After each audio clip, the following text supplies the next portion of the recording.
Size doesn't matter. Yeah, right. Unless we're talking about the Nintendo Switch Lite, then it kind of does. A lot. And that's because it's probably one of the last official Nintendo consoles that still fit in your pocket. I mean, did you see how much bigger the Switch 2 is? By the way, I was not expecting it to just be called Nintendo Switch 2. Like, imagine if the Nintendo 3DS was called Nintendo DS2. That's a bit silly. Anyways, I picked a used Switch Lite all the way back in 2022, I think for 120 euros. And crazy part is that where I live, the price is about the same, and sometimes I see it go for more.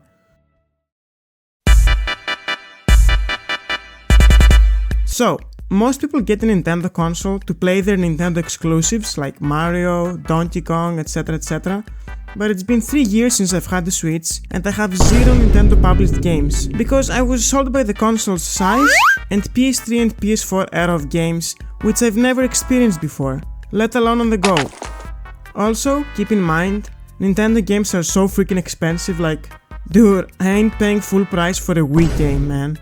So yeah, I got a Switch Lite and I don't play Nintendo games on it. Sue me! But even without all that, it's still one hell of an experience, and I will soon explain why. So the Nintendo Switch Lite has 32GB of internal storage, and I'm like, okay, thanks Nintendo. Could be better, could be worse though, so it's better than nothing, I guess. Most of the games that I own digitally and physically are pretty much ports, and I don't think I own a single exclusive, which is a good point of how successful this console is. I remember back in 2017, me and my friends were discussing how the Switch will go, and everyone for real didn't think it's gonna be any good, because handhelds back then were kinda dying. But to my mind, this was a successor to the PS Vita. And let me tell you, it didn't disappoint. I mean, look at the sales of the Switch. It's just third behind the DS, which is insane. So yeah, think of any single player game, this thing has it. And most of the time, it's really cheap on sale. That's how I got most of my games, obviously, because they tend to be very pricey on Nintendo.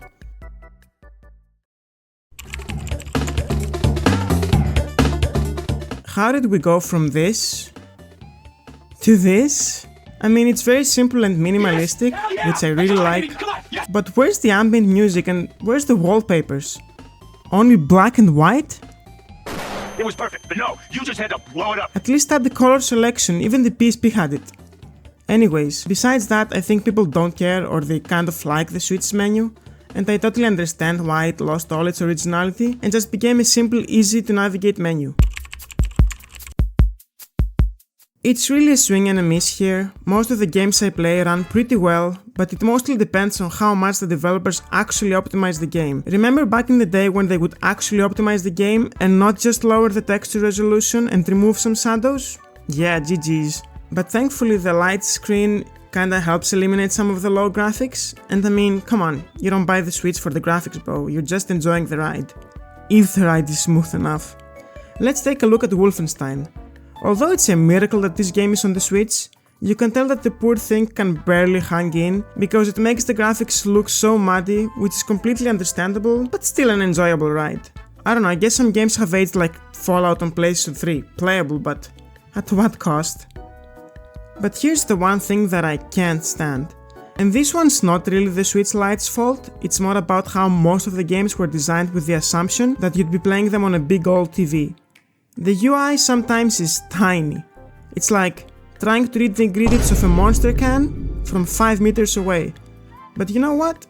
It's fine, I'll survive.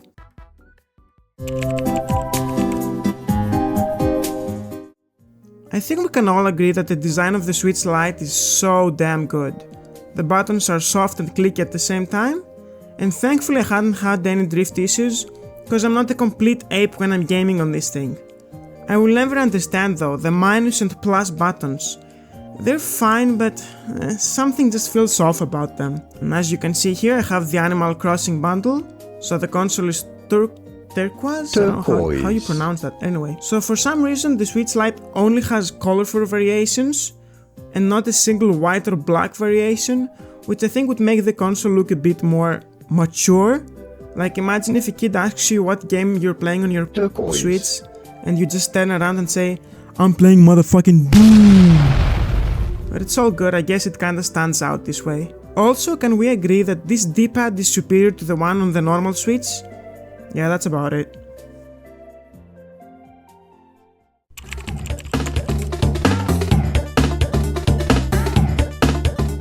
Here's the thing, I was always a Sony boy growing up, so buying my first Nintendo console was kind of an interesting experience, because to this day, I confuse the hell out of the A and B buttons, because my brain is wired to the thought of that being the opposite.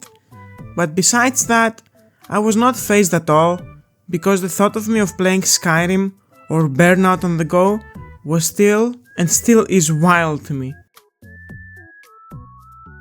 And I'm also very happy to report that the battery is pretty good here.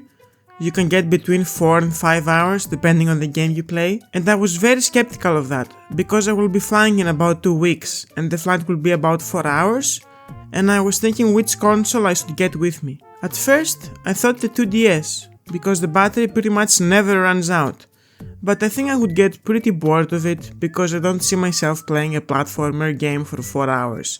And I'm like, the Switch would be a better idea, because it also has a USB-C port, which is the same as my phone, so that's very practical. And there's just so many unfinished games I haven't gotten to yet, so I think the plane flight will help me finish some of them games.